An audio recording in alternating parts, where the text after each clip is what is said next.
জনাব তারেক রহমানের যে বৈঠকটি সরকারের অর্থাৎ প্রধান উপদেষ্টার আমন্ত্রণে অনুষ্ঠিত হয়, প্রায় 2 ঘন্টার এই বৈঠক নিয়ে গোটা জাতি আপনার উৎকণ্ঠার সঙ্গে অপেক্ষা করছিল এবং সবাই অপেক্ষা করছিল যে এই বৈঠকের ফলাফল।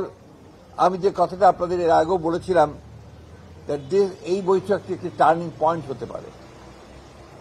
আল্লাহর কাছে অশেষ কৃতজ্ঞতা জানাচ্ছি যে সত্যিকার অর্থেই এই বৈঠকটি একটি টার্নিং পয়েন্টে পরিণত হয়েছে।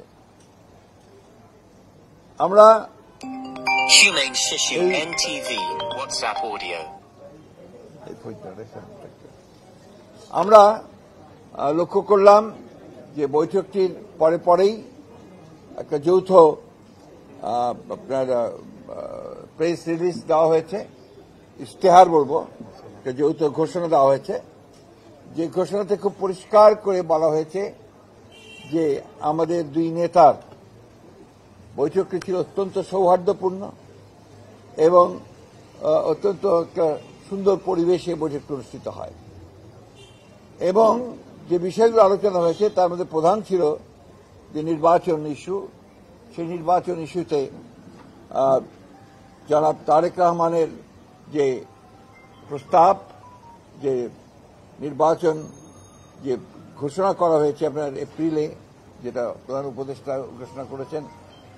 ওয়ালটন আবারও মিলিনিয়ার অফারে ওয়ালটন ফ্রিজ কিনে আপনিও হয়ে যেতে পারেন মিলিয়নিয়ার। মিলিনিয়ার ছড়াছড়ি দেশ জুড়ে, এটা শুধু ওয়ালটনই পারে।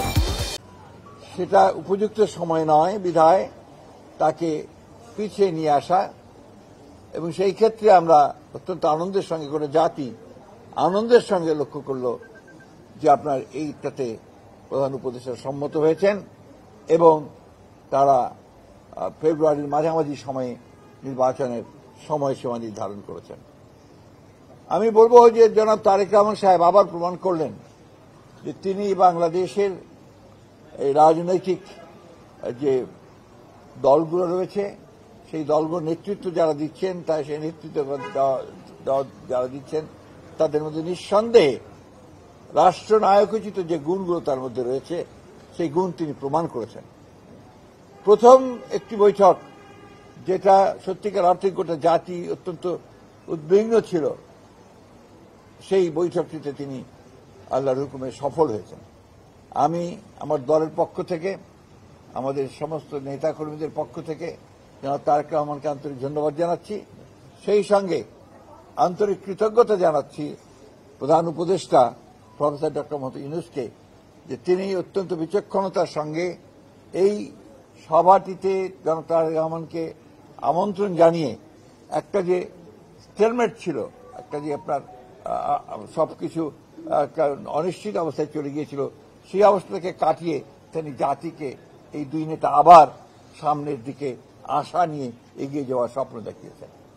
এটা আমি তখনও বলেছি যে এখন যেটা প্রয়োজন হবে সেটা হচ্ছে যে আপনার সমস্ত অতীতে যে সমস্ত ছোটখাটো আপনার একটু কথাবার্তা হয়েছে সেগুলোকে ভুলে গিয়ে সামনের দিকে জাতীয় ঐক্যকে আরো দৃঢ় করে এবং যেটা বলা হয়েছে আপনার সমস্যাগুলোকে সমাধান করে নিয়ে আমরা যেন অতি দ্রুত একটা নির্বাচন, যেটা বলা হয়েছে ফেব্রুয়ারির মাঝামাঝি সময়, সেই নির্বাচনে সুষ্ঠুভাবে সুন্দরভাবে যেতে পারি এবং জাতির যে আকাঙ্ক্ষা সেটা পূরণ করতে পারি।